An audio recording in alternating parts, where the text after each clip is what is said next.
وسهلا.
tó bá ṣe pa ikú láyé o àbàbà Muhammadu àbàbà Muhammada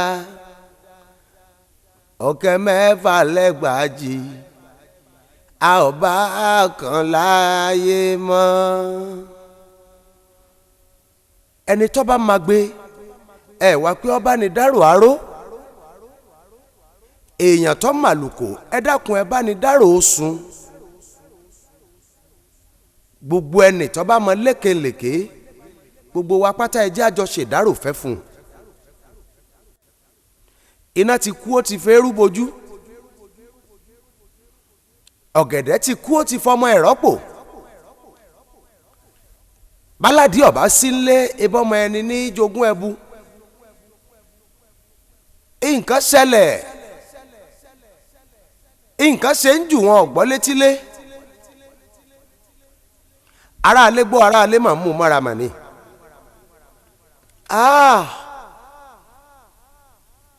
gbogbo ayé ẹ dákun ẹ bá ń ṣèdárò ara mi o. mo wọnú igbó pa lọ́lọ́lọ́ mo dénú ọ̀dàn dorí kodò ọ̀dàn ń wò sùn ọmọdé ilé gbogbo wọn ń kárí bọnú àwọn àgbà sorí kodò wọn mímí ẹ̀dùn. mo ní kí ló dé wọ́n lẹ́ni ire lọ́lọ́ ńlẹ̀ yìí ẹ rí nǹkan èyí tó jẹ́ wípé igi tọ́tọ́ wọn ọ̀pẹ ń gbó mọ́ àwọn ẹni burúkú ẹni ibi àwọn ni wọ́n ń gbélé ayé pẹ́kánrin kése àbẹ́ ẹ̀wà láàánú mẹ̀kúnnù ẹ̀wẹ́ lẹ́yìn ijó àánú ẹ̀wà aṣíwájú ẹ̀sìn tí ọ̀fàbò sí ṣẹ̀sìn ẹ̀wà Àríṣekọ́lá lójú ọ̀run kánrin kése Abdulaziz Àríṣekọ́lá ọmọ Àlàó Commander of the Order of the Niger CON ààrẹ mùsùlùmí gbogbo ilẹ̀ Yorùbá ní tilétoko káàfàtà ààrẹ Ìbàdàn gangan pátápátá igbákejì ààrẹ apàṣẹwàá fún àjọ tó mójútó ètò ẹ̀sìn Islam lórílẹ̀‐èdè yìí Nigeria Supreme Council for Islamic Affairs President General Grand Council on Islamic Affairs Àríṣekọ́lá Àlàó mà lọ. a ti ṣèyí sí Elédùmarè ọwọ́ àti ṣe fi kú Àríṣekọ́lá dá wa lágara ọwọ́ àṣejẹ́ pẹ̀lú Àríṣekọ́lá ló ní kọ́ bá kú wọ̀ yá àjà ìkà ọ̀bàyéjẹ́ òṣònú ń bẹ́lẹ̀ ọ̀pá àwọn oníṣẹ́ ẹbí ń dàgbà wọ́n ń pẹ́ kánrin kése òun wò wọ́n ran ọba mi aláwò pa ọwọ́ àwọn ẹ̀dá ran ọmọ Àríṣekọ́lá mọ́ a lójú ó fi lá wa lójú porogodo. Àríṣekọ́lá ọ̀rẹ́ mẹ̀kúnnù Àríṣekọ́lá ọ̀bọ ni tún ran ni lọ́wọ́ Abdulaziz tí ṣàánú ẹni títún dúró ti ni ìbọ́lọ́ lọ́ṣàánú òun gan pàápàá àbẹ́ ẹ gbọ́ pé Abdulaziz gbégbá òṣèlú ni ṣé ẹ gbọ́ pọ́ da lúrú pọ̀ mọ́ ṣàpà kó tó di pọ́rọ́wọ́ ọrí ni Abdulaziz Àlàó tá a bí ńlé Ìbàdàn tó dàgbà sílé Ìbàdàn ó kẹ́kọ̀ọ́ ńlé Ìbàdàn ó bẹ̀rẹ̀ òwò nílé Ìbàdàn ó wá fi gbogbo ilé ayé ṣe bùjókòó pátápó ibo l'Àríṣekọ́lá nawọ́ sí tí ò tiẹ̀ rọ́wọ́ náà orílẹ̀-èdè wo lọ́wọ́ tí ò rí wọ̀ ààrẹ wo ló bá sọ̀rọ̀ tí ọ̀rọ̀ rọ̀ sọ Àríṣekọ́lá bí gbogbo bí jàrejàre òótọ́ l'Àríṣekọ́lá ọ̀fara mẹ́gbẹ́ òṣèlú kan so àmọ́ alágbára ńlá tí yanjú agbára fún gbogbo ọ̀pọ̀lọpọ̀ alágbára nínú òṣèlú ni àfọ̀bàjẹ́ tààrà l'Àríṣekọ́lá bẹ́ẹ̀ bá fẹ́ bẹ́ẹ̀ bá kọ̀ orúkọ Àríṣekọ́lá ó máa wà nínú ìwé ìtàn ẹni retí tí ayé ní fáàbàdà àbí Àríṣekọ́lá nínú ìdílé Alhaji Abdulrahim Ọlátúbọ̀sún Ọláníyàn Àlàó àti Alhaja Rabiatu Ọlátutù Àbẹ̀gbé Àlàó láti ìlú Àjíà níjọba àbílẹ̀ Ọ̀nà Àrà nílùú Ìbàdàn lọ́dún 1945 àyájọ́ ọjọ́ kẹrìnlá oṣù kejì ọdún 1945 ló délé ayé. Ó ta kọ́sọ́bọ́ sí St. Luke's School ní Adigun kó tó wá lọ sí ICC Primary School Òjé Ègósù ńbàdàn. ẹ̀yìn ẹ̀ lọ́gba ilé kéwú lọ. ilé kéwú ló ti kẹ́kọ̀ọ́ nípa ìmọ̀ ẹ̀sìn Islam. ńbẹ̀ náà ló ti kọ́ lórí bá a ṣe gbélé ayé. bó ṣe kú òǹbẹ̀ lọ́dún 1960 ó gbìyànjú ṣèdánwò àṣewọlé sí àwọn iléèwé gíga Christ School Ládó Èkìtì àti Lágelú Grammar School ńlẹ̀ Ìbàdàn. ó wà lára àwọn tọ́wẹ̀ tọ́yán kànkàn nínú àwọn tó ṣèdánwò àṣeyege, àmọ́ bó ti ṣàṣeyege tó ọ̀dà owó awo olókùn ọ̀jẹ́ ó lè tẹ̀síwájú nínú ẹ̀kọ́ rẹ̀ torí pé kọ̀là kọ̀ṣagbe làwọn òbí ẹ̀. àmọ́ ìkẹ́kọ̀ọ́ rẹ̀ láti tẹ̀síwájú nílé ẹ̀kọ́ gíga ó kúkú parí ẹ̀ nílé kéwú gan. ó kẹ́kọ̀ọ́ ó dáńtọ́ ọmọ kéwú ó sì nímọ̀ ẹ̀sìn. ẹ̀yìn ẹ̀ lọ́wọ́ rèé bẹ̀rẹ̀ sí ní kọ́ṣẹ́ ìkọ́ṣẹ́ ọwọ́ òwò ṣíṣe ìyẹn lọ́jà Agbági ńlẹ̀ Ìbàdàn kó tó di pé ó dá dúró tiẹ̀ ní ọdún 1961 láti máa ta gamalin 20 èyí tí àwọn àgbẹ̀ ń lò fipá gbogbo kòrìkòrì àti àwọn kòkòrò tí máa yọ èrè oko lẹ́nu. oníṣòwò pàtàkì tó mójúlẹ́jà wò àbáyọ tó fi di aṣojú àwọn Imperial Chemical Industries. bó ṣe bẹ̀rẹ̀ sí ní ṣòwò tí ọwọ́ rẹ̀ ń wúwo bẹ́ẹ̀ náà ló tún bá wọn dá sóṣèlú wẹ́rẹ́wẹ́rẹ́ lágbègbè rẹ̀ tó fi mọ́ níjọba ìwọ̀ oòrùn àtijọ́ Western Region tí ń ṣòwò rẹ̀ tí ń lọ ní pẹrẹu bẹ́ẹ̀ ní ń ṣẹ̀sìn gẹ́gẹ́ bí ọmọ lẹ́yìn ànábì tààrà. ó ṣẹ̀sìn kò bẹ̀sìn jẹ́ ó ń fowó ẹ̀ tún ẹ̀sìn ṣe ni bó ti ń gbé oníkálukú nígbọ̀wọ́ ní ran ọmọ aráyé lọ́wọ́. ọ̀pọ̀lọpọ̀ ọmọ mẹ̀kúnnù l'Àríṣekọ́lá ti sọ de èèyàn pàtàkì. abájọ tí àgbáríjọpọ̀ ẹ̀sìn mùsùlùmí àwọn aṣáájú ẹ̀sìn League of Imams and Alfa lọ́dún 1980 fi fẹnukò wípé ta lọ́yẹ lóyè ààrẹ ni wọ́n fi Àríṣekọ́lá jẹ ààrẹ mùsùlùmí ilẹ̀ Yorùbá pátápátá. aláṣẹ àti olùdarí iléeṣẹ́ Lister Motors òyìnbó onídàásù ni mò ń perí Lister Oil and Gas, Lister Flour Mills, Monitor Newspapers. mélòó gan la ti ẹ̀fẹ́ kà lẹ́yìn Adípèlé gan. èèyàn ńlá lọ ńlẹ̀ yìí á ti ṣe Olódùmarè. Ìbàdàn ta ló tún kàn láàrẹ báyìí o. ta ló lólùfẹ́ mẹ̀kúnnù tá a fẹ́ lọ sábà. a pé òṣòlówó mọ́ àmọ́ kò sólójú àánú ńlẹ̀ yìí Ọlọ́run kó ṣàánú wa ni. Àríṣekọ́lá ṣòwò ó dá ṣètò ẹ̀kọ́ ó lànà fẹ́ni tí ọ̀rọ̀ náà ó sọmọ mẹ̀kúnnù dolóríire. ṣebí gbogbo wa la mọ̀ mọ́sáàsì Àríṣekọ́lá níwòrò òdù ńbàdàn. ọ̀kan pàtàkì nínú ilé ìjọsìn ńlẹ̀ yìí àtọwọ́ Àríṣekọ́lá ló ti wáyé o. ǹjẹ́ ẹ mọ iye òṣìṣẹ́ tí ń jẹ lábẹ́ Àríṣekọ́lá? ṣé ẹ mọ iye ọmọ mẹ̀kúnnù tó ti dọ̀gá àgbà lábẹ́ Àríṣekọ́lá tí wọ́n ti gbé ohun ribiribi ṣe ńlé ayé? àkàìmọye tá a lè sọ tán. bí ti ń fowó ẹ̀rẹ̀ sìn lọ́wọ́ ló fi ń ṣòṣèlú kó lóríire ó lè wà nípò. ẹ̀sìn mùsùlùmí àtẹ̀sìn kìrìsìtẹ́nì gbogbo àwọn lóko nínú ẹ̀sìn méjèèjì gbogbo wọn ni wọ́n lè jẹ́rìí ọ̀rọ̀ yìí pé Àríṣekọ́lá ẹni ńlá gan-an ni. ètò ẹ̀kọ́ jàǹfààní lọ́dọ̀ Àríṣekọ́lá. ètò ìlera ní gbogbo ìpínlẹ̀ ńkọ́ mélòó la fẹ́ kà nínú eyín Adípèlé.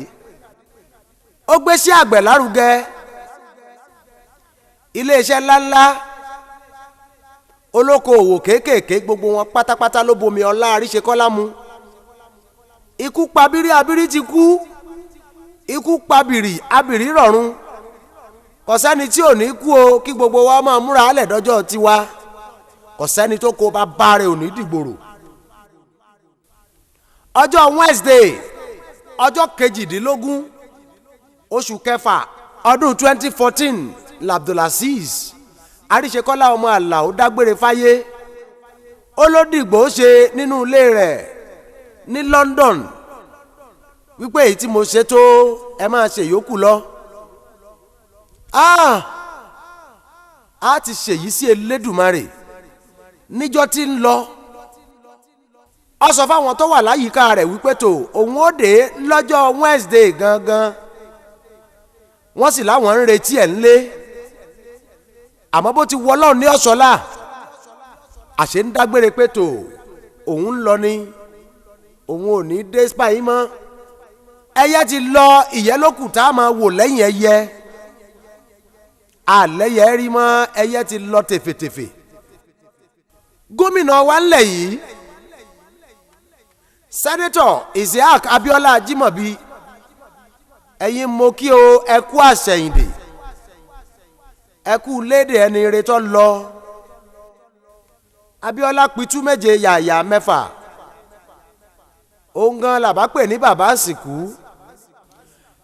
Ẹ kú rọ́jú ọba òkè ọ̀jẹ̀ kọ́dún ó jìnnà síra wọn. To celebrate the life of a foremost Islamic leader, Alhaji ARISEKOLA. He was the first Ààrẹ Mùsùlùmí of Yorùbá. Kò sẹ́ tó jẹ́ ìyẹn rí, àwọn làkọ́kọ́ tó jẹ́. He was also the deputy president of the Council of Islamic Affairs of Nigeria. Oyinlani, àwọn ẹgbẹ́ tó jẹ́ pé ẹlẹ́sìn wọn. Not only this, I will not summarize that Ààrẹ was the philanthropist of all philanthropists. Ààrẹ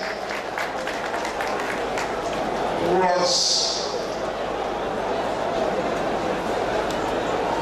to the masses, began to what Mandela was to politicians.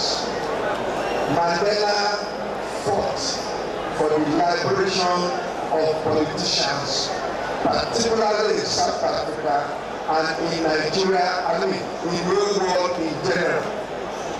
ARISEKOLA fought for the downtrodden. He served the poor. For those who impoverish and make us poorer, we leave them to Allah. One day, Allah will call them to account like this, and they will face Allah. We pray that Allah will forgive him. Alhaji Abdulaziz ARISEKOLA Alao, we pray that Allah will give him the best of Al-Jannah. Wọ́n fi sí mi létí pé chairman pilgrim board fún Ọ̀yọ́ state. Only 145 people, Muslim, lórúkọ wọn ti wà lọ́dọ̀ pilgrim board pé wọ́n lọ Mẹ́kà lọ́dún yìí. Like 145 lọ́ndà ààrẹ ARISEKOLA Alao tí Ọlọ́run ní kó papòdà lónìí. Ẹgbẹ́ Ọlọ́run tóbi. It was a reality. He was a man that would be seen from different angles. From my own perspective, I saw him as a major bridge of unity and love between different tribes in this country. I started a relationship with him over 30 years ago. He spotted me out as a native of Ibadan, born in Kano. And because of his philanthropic and business nature of Alhaji ARISEKOLA. He had a lot of friends, business associates in northern Nigeria. lọ́jọ́ tí ARISEKOLA ń wọlé sùn ìmáàmù Ìbàdàn bàbá wa Sheikh Suara Haruna kẹta àwọn ni wọ́n kírun sí babalá. ẹ wá wòye èèyàn jàǹkànjàǹkàn tí ń bẹ ń kalẹ̀ bẹ́ẹ̀ látòrí ìyá gbogbo ìyá wa ń bàdàn nípínlẹ̀ Ọ̀yọ́ Florence Abiola Jimobi, olórí òṣìṣẹ́ pátápátá Alhaji Tajudeen Aremu, alága First Bank ní tìlẹ́tòkò pátápátá wà ń kalẹ̀ Ajíbọ́lá Àfọ̀njá olóyè ńlá, ògbóǹtarìgì olóṣèlú Azeem Gbọ́lárùmí ń bẹ ń kalẹ̀, agbẹjọ́rò tó tún jólóṣèlú tó dáńtọ́ Báyọ̀ Ṣítù gan kọ̀gbẹ́yìn, olóyè Lékan Àlàbí, baálẹ̀ Bódìjà Rashidi Adéṣọ̀kan, Alhaji Yekini Adéọjọ́ ẹkú àṣẹyìndè, Jagaban of Bogu Bọ́lá ọmọ Tinubu ẹkú léde ẹni retọ́ lọ, Olúbàdàn lẹ̀ Ìbàdàn ọba Samuel Odùlànà Odùgádé kínní, gbogbo yín pátápátá mo kí ẹkú ara fẹ́ra kù. Sẹ́nẹ́tọ̀ Musiliu ọba Níkòrò ńkọ́, olóyè Bọ̀dé George ẹ ṣeun ẹkú àṣẹyìndè. Gómìnà ìpínlẹ̀ Ògùn Sẹ́nẹ́tọ̀ Ìbíkúnlé Amósùn, ọ̀gbẹ́ni tọ́jọba abòmíì lọ Abdulrauf Adésọjí Arẹ́gbẹ́ṣọlá láti ìpínlẹ̀ Ọ̀ṣun ẹ ṣé ọba òkè ọmọjọ́ jìnnà síra wọn. I'm the Obanikoro of Lagos, Chief Ajani Bello. Sir, what is the message of the Oba of Lagos to this? We all came to represent the Oba of Lagos and to pay a lot of respect, to the death of Alao. Alao is a great leader among the Yorubas. He's a truthful person. He's a lover of everybody. Ọlọ́run ni ó mọ gbogbo nǹkan. Àwa láti Èkó láti wá ṣojú ọba wa Rẹ̀lúwánù ọba Èkó nítorí ikú bàbá wa Alao ARISEKOLA. Alao ARISEKOLA jẹ́ ènìyàn tó jẹ́ olóòtú ènìyàn ní àárín gbogbo ìlú. Ó dẹ̀ jẹ́ kan nínú àwọn Yorùbá tó ní òótọ́ lẹ́nu. A rọ gbogbo àwọn Yorùbá yìí pé irú gbogbo wa tó wù kí wọ́n máa wù olóòótọ́ èèyàn ni. Nígbà gbogbo tí wọ́n bá wọlé wá bá ó máa ń mú ẹ̀rín, tí wọ́n bá sunkún dédé ó máa ń mú ẹ̀rín jáde ni. Àrílẹ̀ ẹni tó lọ láàrin wa yìí láàrin Yorùbá yìí a máa mọ̀ lára kí Ọlọ́run kó bá dá ọgbà ọmọ ẹ̀sìn. Kò sí ní tá a lè ṣe, Ọlọ́run fẹ́ràn ó jẹ́ ọdún pé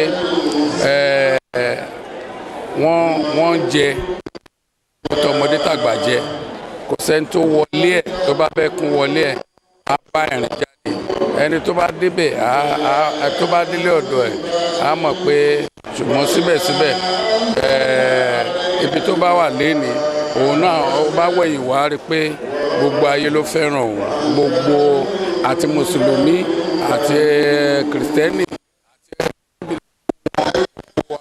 la fẹ́ràn mo gbàdúrà kọ́lọ́ jọ ibi tí wọ́n bá dé káwọn ọmọ náà wọ́n bá jù bẹ́ẹ̀ lọ, gbogbo àwọn ọ̀rẹ́ wọn kọ́lọ́ kó tú gbogbo wa nínú. Nǹkan ńlá ló ṣe wà, àdánù ńlá òun la pa pàápàá wa ìran Yorùbá torí pé eléyìí ọkùnrin tó lọ yìí àṣeré fún ni má sì règún ni aláàánú ni gbogbo àwọn tó ẹ̀mí tí ọba lílọ rẹ̀ yìí lọ gan kọ́lọ́n ṣàánú wa ni nítorí pé ọ̀pọ̀lọpọ̀ ẹ̀mí tà lè káyé ló so mọ́ kọ́lọ́n ṣàánú fún kí n tó fi ilé ọmọ bàjẹ́.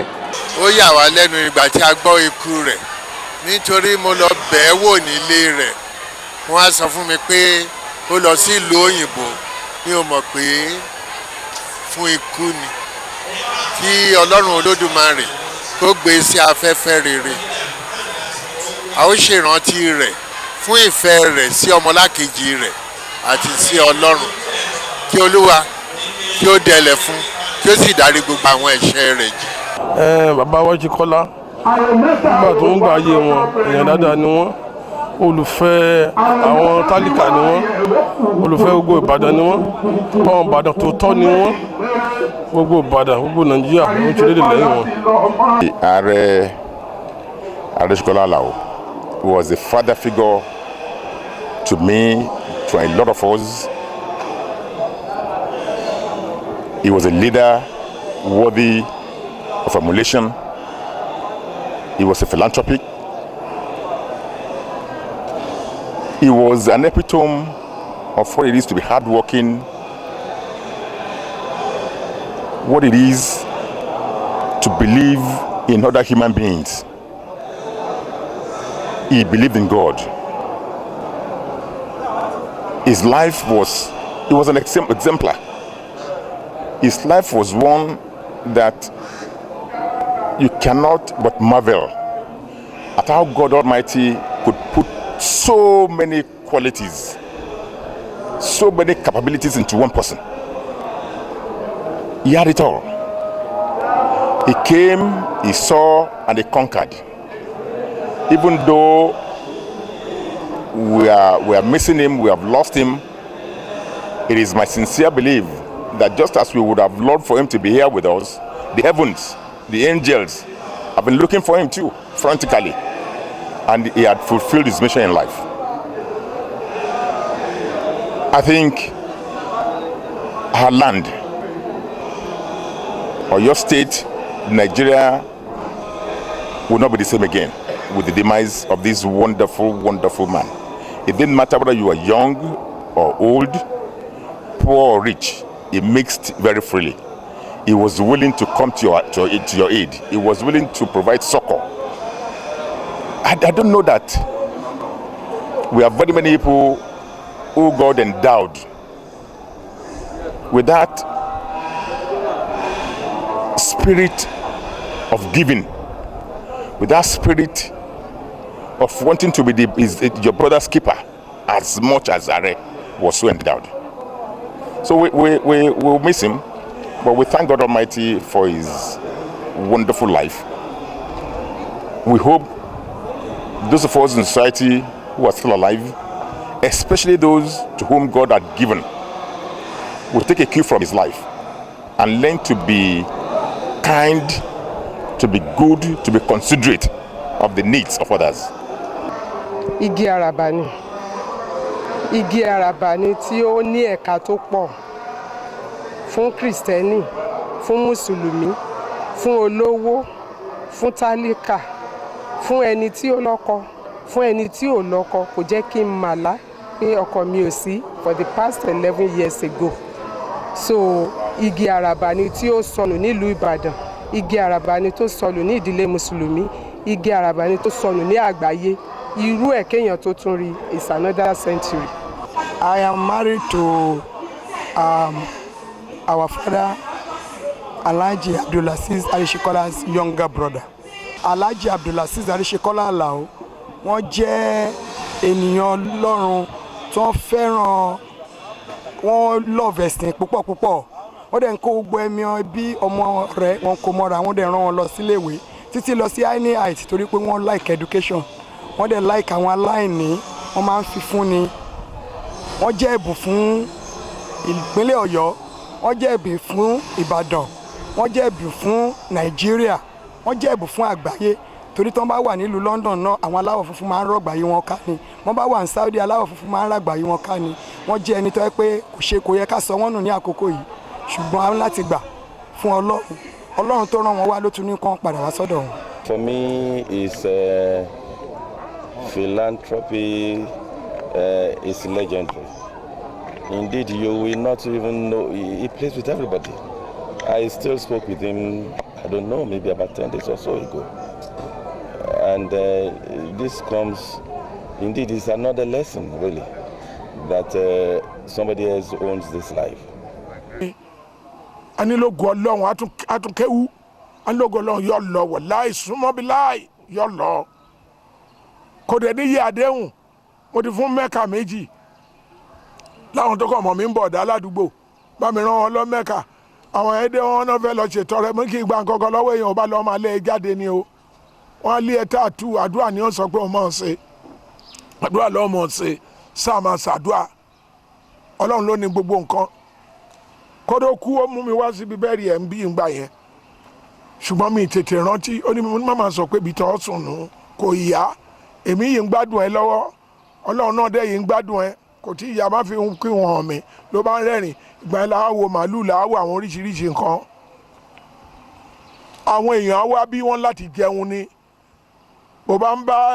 tó bá ti ń bá nǹkan rònú bọ̀ kó tó di pé orí bó bá yìí sùn lọ́wọ́ tán ni kò dúró oúnjẹ ló máa kọ́ gbé fún ẹ àti mínírà àtomi wà kọ́ mú yẹn ọkọ̀ ẹ balẹ̀ tọkọ ẹ bá balẹ̀ tán ló máa ṣẹ̀ wá dúró fún ìdùnnú ńlá tó máa bá ẹ lọ ó dẹ̀ máa mú lọ ní ẹ̀rín ló máa bá jáde ìwọ náà àwọn tó tò sẹ́nu ọ̀nà ìwọ náà tún bù nú ẹ̀ wàá bù fún wọn because tí dùnnú ò bá sí bí ò lè bu nǹkan fáwọn tọ̀hún ibi tágbára ẹ̀ dé ló máa ṣe sàrà àmọ́ ṣùgbọ́n tágbára bá tún ti ṣe sókè díẹ̀ ìwọ náà tún bù fáwọn ìyẹn ló ṣe lè máa rí bó o bá ṣàánú ò lè ráàánú gbà gbogbo yẹn l'Àríṣekọ́lá mú sọ́wọ́ ló máa ní Àríṣekọ́lá wo ẹni tí ó jẹ́ pé ó wà deform àníkò kálọ̀ pàtí tó mọ̀ pé wọn tó bá wọ̀ iṣẹ́ àwọn onígẹ̀ wọ́n máa gbé jáde wọ́n máa lọ jù sí àárín ọ̀sà ni àníkò máa jó kírú kọ̀mándà máa ṣeré k'Àríṣekọ́lá máa ní ẹni tó wà disable tó kúrú tó ní kó lọ jó bẹ́ẹ̀ èèyàn ọ̀rẹ́ mi ẹ̀ sì ń wo ẹ̀dẹ̀ máa bá mi ná lówó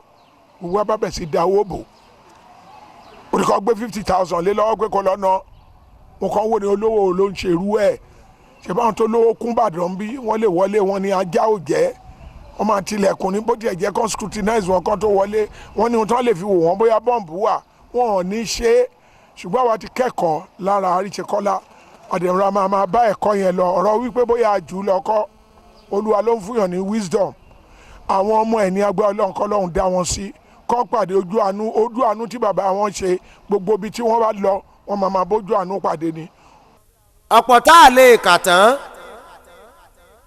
n ò ní ṣàì mẹ́nuba Sultan tilẹ̀ Sokoto ààrẹ àgbà pátápátá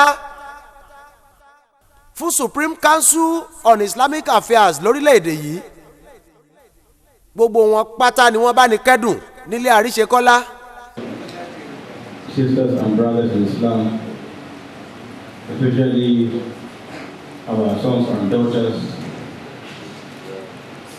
especially the governor of Oyo State, the former governor, or rather the former governors, especially distinguished brothers and sisters, Assalamu alaikum wa rahmatullahi wa barakatuh. In whatever we do in life, we must always give thanks to Almighty Allah. Whatever befalls us, we must give thanks to Him because He made it happen. When we pray to Him, He gives us something that we pray for, we thank Him. When we pray to Him, He gives us something and He didn't give us, we still thank Him. We thank Almighty Allah Subhanahu wa Ta'ala for His blessing on us and for bringing us into this world as Muslims. Today, we are all gathered in this house, let me call it in this home, where so many of us have always walked in and out unhindered, undisturbed by anybody. That is one thing that will be source of blessing to your father, that he makes you spiritually strong. You came from Nigeria to Britain to pick up Islam afresh and so strongly that your faith and your practice of Islam has surpassed all imaginations. Please keep it up and improve on that. That is what will make all of us happy. And as His Eminence said, His Eminence and the rest of us are there for you.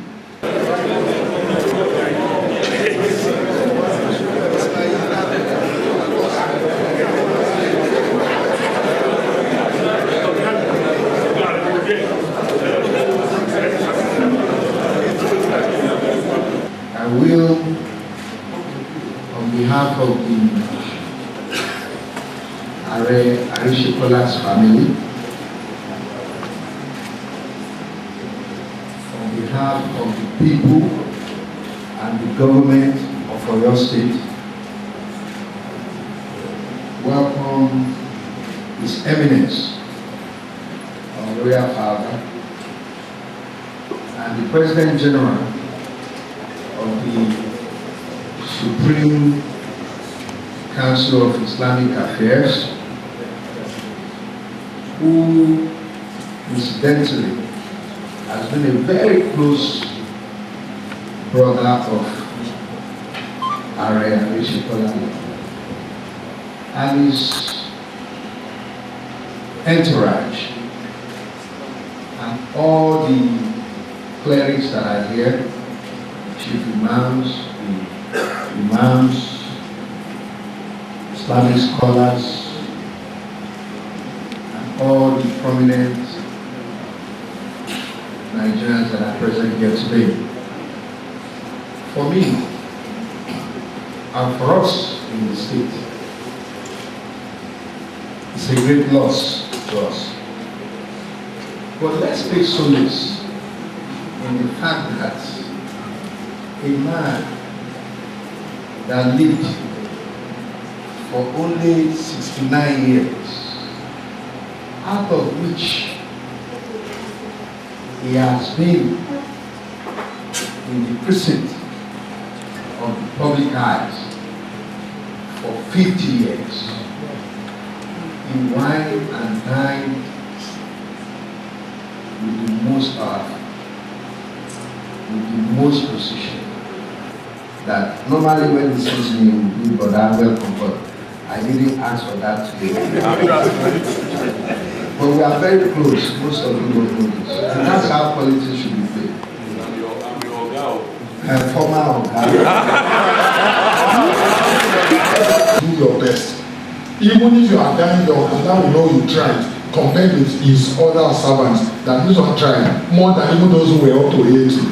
I think that's the philosophy. We should know why we came here, to worship Allah, and to three things: to have faith in Allah, worship Him, and be kind to everybody. Muslim or non-Muslim, it's not restricted. So once you do these three things, you'll be free. Let death, you'll be ready for death anytime. When it comes, as I'm here, as I'm standing, if Allah says I should die, as I'm standing now, what can I do about it? What can anybody do? Who can save me? I mean, some people want to redeem they say there's a hadith that if you recite it in a day, that you won't die that day. Because of that, you want to live forever. And make sure you recite it every day. And that the person, if you die, you will forget. What if you have coma from today, 12 minutes, and enter the other day? Then, and will you be able to recite it the other day? And then, I mean, we should just be serious with life. Starting from home. Your wife or wives know you better than any other person does. Start your goodness if you're a man with your wives. If you're a woman with your husband, then your children. No, if you are righteous, your children know. If you're a liar, when lie, your children know. They still said so. Once children say, it means they finish their father. They know the father is a liar. Even the children you brought to life, they know you are a liar. Do you understand the point I'm making? So we should be very careful, right from home, where we place of work. I hear some people preaching prosperity. People don't even talk about how you work hard in your workplace, make the difference wherever you are. If you're a teacher or you're in government office or you're a trader, don't cheat. People just neglect all those things. What they have to make profit, to ride very, very big cars. You see the house is building again now. The house you may not live in. So we should be very careful. Three things I repeat: have faith in Allah, absolute faith. Don't be afraid. Once you have faith in Allah, don't be afraid of anybody or anything. If you don't have faith in Allah, you have faith in what Allah created. You'll be worshiping idols. Even you'll be afraid of your shadow. You are moving like you see your shadow, you'll be running. Not knowing that it's your shadow. Have faith in Allah, worship Him very well, not because you want people to see you. You do it properly, then the third thing, you have to be a good person. If you're a good Muslim, you'll be a good citizen of the Federal Republic of Nigeria. Nobody will have anything to fear from you. And if you die, you know that you will have peace, you won't have any problem. Subhana rabbika rabbil izzati amma yasifun wa salamun ala al-mursalin walhamdulillahi rabbil alamin. Adúpẹ́ lọ́dọ̀ Ọlọ́run. Adúpẹ́ lọ́dọ̀ Ọlọ́run. ọlọ́wọ́ bá tó nílà yín ṣàkárí tó là nílà náà fún wa yín kàfárí tó ní agbára rẹ̀ ṣẹ́lẹ̀. ọlọ́wọ́ ní tó bá ṣe orí fún ẹ̀dá tó bá mọ̀ ó ní orí púpọ̀ lọ́dọ̀ wọn ṣùgbọ́n ẹ̀dá tí ò bá mọ orí ọlọ́run ló wà jẹ́ yà. lásìkò tí ààrẹ bẹ̀rẹ̀ sí ré tọ́lọ́run kí ààrẹ lọ́lọ́run kí àwọn náà tá àgbúrò wọn mọ́ kódà nínú wọn nítorí bọ́lọ́run ṣe ààrẹ ó tún máa bèrè lágbájá ń bọ̀ kó o náà mọ̀ pé òun ò bú ẹ̀ ẹ bá fún aṣọ báyìí ló wà ní àdóbìnrin mi létí bàbá yìí bá ń lọ fún ní nǹkan. bọ̀dá àbú ẹnìkan tí mo fọ́pọ̀ bò láṣìírí ní ìjẹjọ yìí ló ṣèyàwó fọmọ ibi tá a ti ṣe ẹbí gbogbo owó tí ó fi ṣe ni. òun kò béèrè ó ààrẹ ní bèrè lágbájá báyìí mo kọ́kọ́ fẹ́ ṣe nǹkan ẹ lọ́ máa kówó fún un. ọlọ́run tó wá ṣe ààrẹ báyìí ṣé kò á bí ẹ ká dúpẹ́ lọ́dọ̀ ọlọ́run ọba náà tó jẹ́ pé gbogbo ìgbà tí ọlọ́run ọba fi kẹ́ ẹ tó fi kó láyé ọlọ́run ọ̀pọ̀ mẹ́rin lẹ̀. What happened yesterday during prayer? It means nice to everybody. Every one of us. Every one of us. You know, I became owner of the house because of where I live, he gave me. So,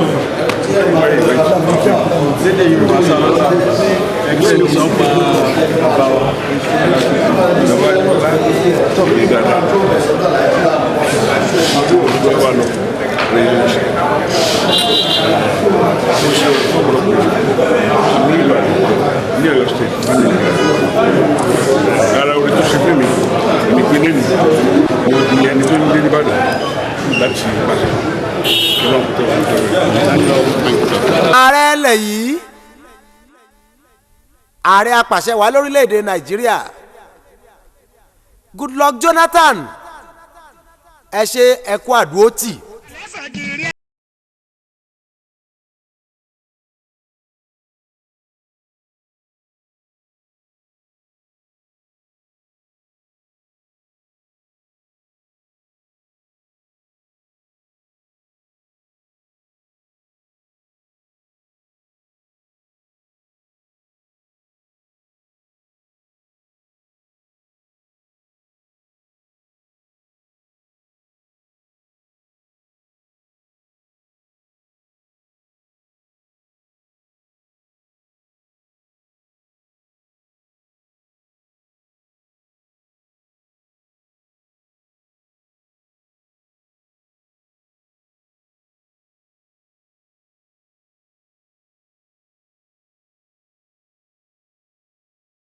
On record that, in addition to his worthy service in the cause of religious harmony and noteworthy philanthropy, Alhaji ARISEKOLA established a number of successful businesses through which he created jobs for numerous Nigerians.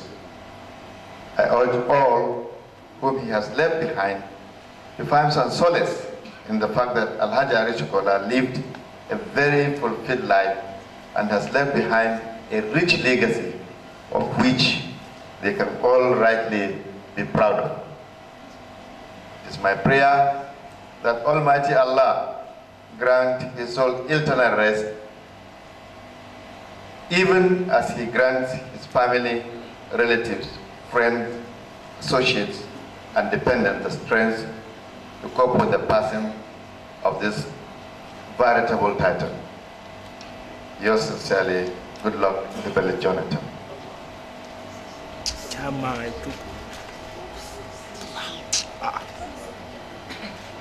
When beggars die, there are no comments. The elders themselves celebrate the life or the death of the princess. In the case of our big brother, uncle, there is no one that can argue the fact that he lived an exemplary, he lived a life that we are all proud of. And this is being manifested here today. So on behalf of the people and the government of the state, we would like to welcome you to Your Excellency. We now call on His Excellency to make his condolence speech. What do you say? Next. Warahmatullahi wabarakatuh. Of the Federal Republic of Nigeria.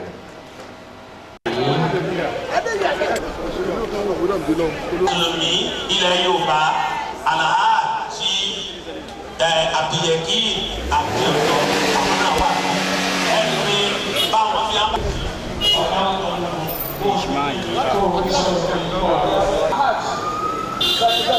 Abiola Jimoh ni bí wọ́n ṣe ń ṣe àwọn ọmọ ṣe àwọn gbogbo ayé mọ̀ wọ́n pè wọ́n ṣe sẹ́nitọ́sà Abiola Jimoh ni wọ́n ṣe bí ọmọkùnrin ṣe ṣe wọ́n gba gbogbo èèyàn lálejò látòkè délẹ̀ bí gbogbo àwọn alẹ́gbẹ́lẹ́gbẹ́ àwọn olóko ṣe tẹ̀lé kan. So the family tree has produced and the Almighty Allah for making it His Excellency from Abuja to Ibadan, protect them, guide them as the leader of Moroccan. اللهم اغفر لموتانا وموتى المسلمين الفاتحة. To rise for recognition. So that Takbir cabinets, the executive government, regime, and the government to welcome His Excellency, the Vice President of the Federal Republic of Nigeria. We are coming at the time of our deceased father, brother, uncle. And as it was said in the season, when beggars die, and especially to the family of late Alhaji Abdulaziz ARISEKOLA Alao.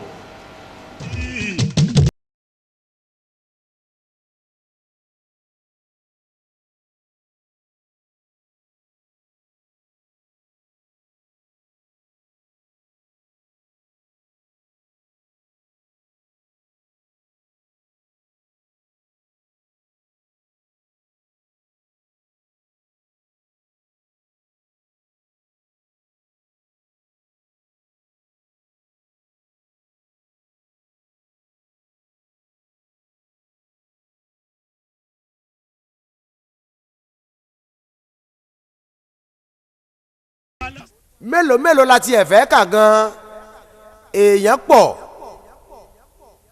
láti Saudi ni wọ́n ti rérò wá gbogbo orílẹ̀-èdè ńláńlá lágbàáyé gbogbo wọn pátá ni wọ́n ráṣojú wá bá ní gbáríṣekọ́lá wọ káàlẹ̀ lọ ARISEKOLA Alao bá ọba dọ̀rùn ọ̀sọ̀run re àlùjánnà onídẹ̀ra ni kó máa jẹ́ léètì ẹ àlùjánnà onídẹ̀ra ni kó o fi ṣèrè jẹ lóko ọlọ́run ọba Allahu. Gbogbo ọmọ ilé Ìbàdàn ẹ mọ́kàn o ẹ ṣe sùúrù ọba tó f'ARISEKOLA dá wa lọ́lá yóò tún gbé olóríire ńlá míì dìde fún wa gbogbo ẹ̀yin olówó ilé ayé ẹ rántí pé àní mú kinní kan kúrò láyé yìí bá a bá ti kú àti kú gbogbo ń tá a ní ó di tọmọ ẹlòmíì ẹ rántí àkàwé ànábì Muhammad ni kọ́lọ́hún ọba òkè kó ṣèkẹ́ ìgẹ̀fóníṣẹ́ ńlá ó sọ fún wa wípé ilé ayé dàbí ẹyẹ tí ń fò lọ àwọn ọmọ ẹ̀dá àsí ọ̀pọ̀lọ́ tó fẹ́ lé ayé bá ọwọ́ àfikún wé bàbá ẹlẹ́sìn tí ń bọ̀ kìtàkìtà lẹ́yìn ẹ worú eré tẹ́yẹ ń sá lọ ẹ wo jántú ọ̀pọ̀lọ́ tí ń fò tó fẹ́ bẹ́yẹ ẹ wá wo kìràkìtà àtẹ̀sìn tí ń bọ̀ ṣé bíbi tó bá rẹ ọ̀pọ̀lọ́ sí ibẹ̀ lẹ́sìn ó ti tẹ̀ mọ́lẹ̀ ọlọ́run o jẹ́ àrí ọ̀sìn ká tó filé ayé lẹ̀ o ọlọ́run ṣekú nísinmi f'ARISEKOLA dẹlẹ̀ fẹ́ni retọ́ lọ Abdulaziz ọmọ Alao ó di gbére ó dàrínà kò ó tún dojú àlá ká tó tún ríra wa. ẹ jẹ́ yá lórúkọ tó dùn lọ́mọ yìí torí bẹ́ẹ̀ bá kú àríṣekọ́lá aláwọ̀lára àríyàwó àṣìṣe aláwọ̀ ṣe bẹ́ẹ̀ ni òdúró láyé mọ́.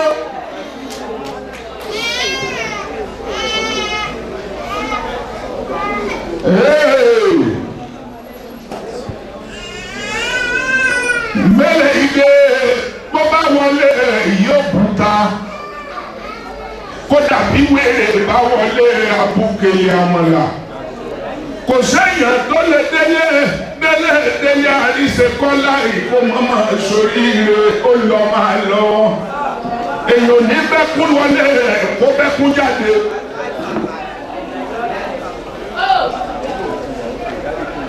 Lẹ́yìn ayé lóde máa rí àrà olóṣè bẹ́ẹ̀ tí ó dúró jayé mọ́.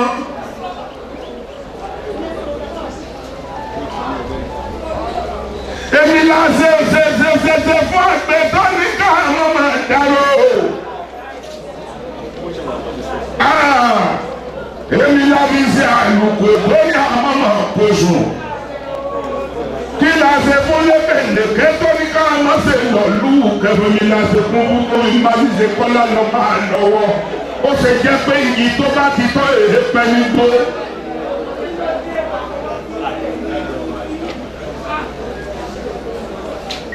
Afúnni ló jẹ máa wò bẹ̀rẹ̀ àríṣekọ́lá.